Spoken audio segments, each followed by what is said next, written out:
Olá, eu sou a professora Brigitte e hoje nós vamos falar sobre a parábola dos dois filhos. Essa parábola se encontra no Evangelho de Mateus, capítulo 21 e versículos de 28 a 32. Vamos lá?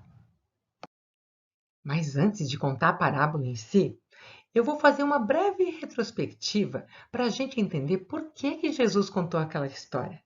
Jesus viveu 33 anos. Aos 30 anos, ele começa a vida pública dele. Ele escolhe os 12 discípulos e eles vão pela Terra Santa levando a palavra de Deus.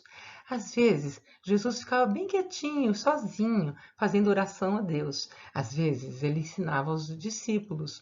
E às vezes, ele falava a grandes multidões. A vida dele foi muito agitada nesses 3 anos. Mas agora, ele se prepara para entrar em Jerusalém, uma das maiores cidades do mundo, e se dirigir ao Templo de Herodes, também uma das maiores construções do mundo. O que será que aconteceu lá? Jesus, ele entra triunfante em Jerusalém. As pessoas, quando viam que Jesus estava chegando, começavam a jogar as vestes no chão para Jesus passar por cima. Jesus estava montado num burrico. E ele vai entrando sendo saudado pela população, que pega folhas de palmeira e fica gritando de alegria por ver Jesus. Naquela época era a época de Páscoa, era uma época de alegria. E Jerusalém estava lotada de gente. Mas parece que algo muito mais grandioso ia acontecer ali. Quando Jesus passa pelo portal da cidade, as pessoas vão se amontoando. Aí quem não conhecia perguntava: quem é esse? É Jesus. Ai, o profeta da Galileia. Ai, que felicidade, ele está aqui também. Eu vou poder conhecer. E aí fizeram uma grande festa para Jesus. E Jesus ficou muito feliz. Mas ele tinha que ir até o templo. E aí ele foi em direção ao templo. Como é que vocês imaginam que seja esse templo? Ele era muito maior do que a gente possa imaginar. Vocês viram o tamanho desse templo? Ele era muito grande. As pessoas adoravam ir lá porque era um evento ir para esse templo. Então, imagina só, isso na época da Páscoa, cheio, cheio de gente. O que será que Jesus encontrou assim que entrou no templo? Quando Jesus entra no templo, ele percebe que a casa de Deus estava cheia de gente vendendo e comprando coisas. Mas como assim? Que absurdo! Isso não é lugar para fazer isso. As pessoas vendiam principalmente animaizinhos que iam ser sacrificados durante a Páscoa. Mas eles podiam fazer isso lá fora, mas não, eles faziam lá dentro, eles tinham a permissão dos sacerdotes fazendo lá dentro. Jesus ficou tão chateado com aquilo que ele fez o que era certo e não o que era legalzinho, o que ia ser popular. Jesus simplesmente expulsa os mercadores do templo. Eles falam: saiam já da casa do meu pai. Isso não é lugar para fazer negociação. E aí, inclusive, ele derruba as bancas. E aí as pessoas ficam: nossa, como Jesus está bravo, eu nunca vi ele tão bravo. E ele ficou realmente muito bravo. Ele tinha razão, não tinha?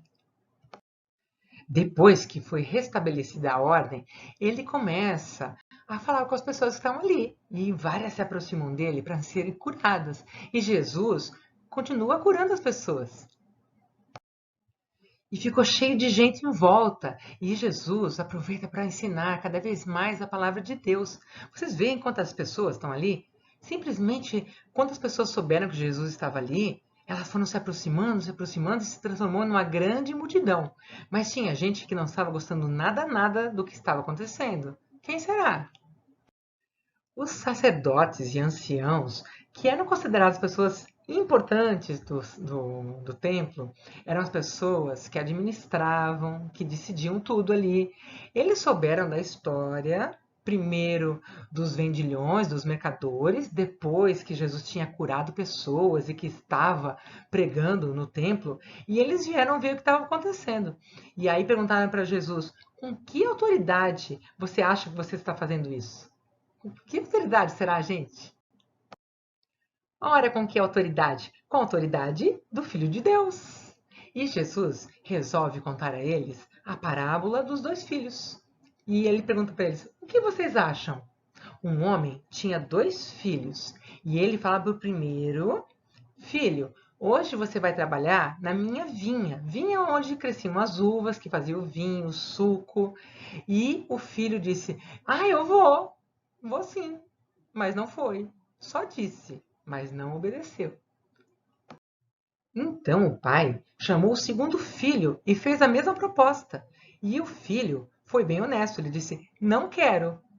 Mas depois ele pensou e decidiu que não era assim que se tratava um pai. E aí ele foi, porque ele se arrependeu.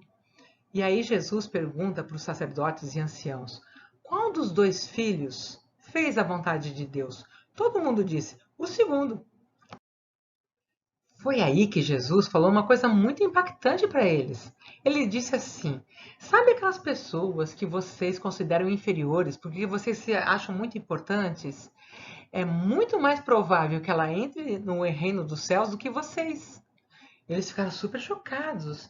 E aí Jesus continuou e disse assim: Sabe o João Batista? Quando ele veio trazer a verdade para vocês, vocês não acreditaram nele. Mas essas pessoas acreditaram. E elas, com certeza, vão entrar no céu antes de vocês. E se vocês entrarem. Mas afinal, quem eram essas pessoas que administravam o templo? Eram pessoas que estavam sempre lá. E eles seguiam todos os preceitos que eles achavam que tinham que ser seguidos.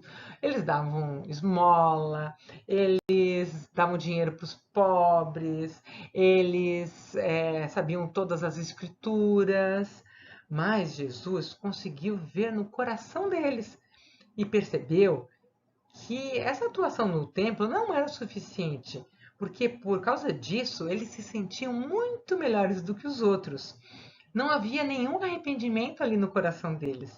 E Jesus veio para divertir todo mundo, né? Muitas pessoas más, que eram consideradas más, deixaram de ser quando se converteram e aceitaram Jesus no coração.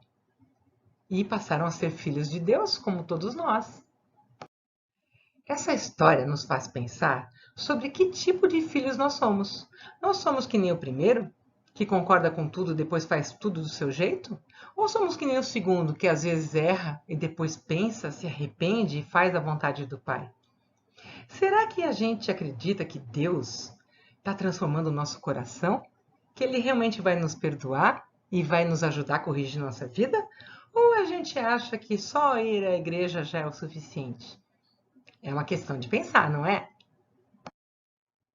Chegou ao final a nossa história. Eu espero que vocês tenham gostado e que possam usá-la para melhorar ainda mais a vida de vocês. Fique com Deus e até a próxima!